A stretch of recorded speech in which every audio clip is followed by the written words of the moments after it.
देखैले रे छौड़ा छौड़ी पटवे मेला चले रे छौड़ा छौड़ी पटवे मेला चले रे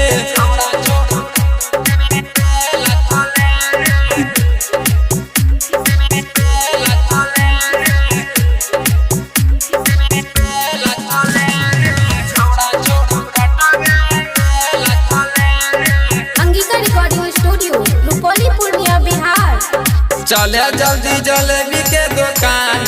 रे वही जे करबे जलपान रे चले जल्दी जलेबी के दुकान रे वही जे करबे जलपान रे हरिदम घुरबे माल जने जने रहते रे माल पटावे मेला चले छौड़ा छौड़ी पटवे मेला चले रे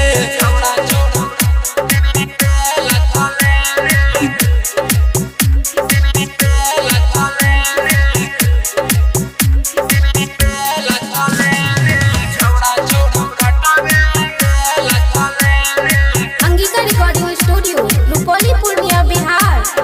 कनखी मटकी चलावे छै रे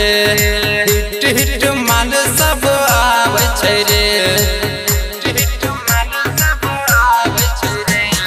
कनखी मटकी चलावे छै रे बम के माल सब आवे छै रे सेंटू अमित भले कितना मना करे रे छौड़ा छौड़ी पटवे मेला चले रे छौड़ा छौड़ी पटवे मेला चले रे अंगिका रिकॉर्डिंग स्टूडियो रुपौली पूर्णिया बिहार।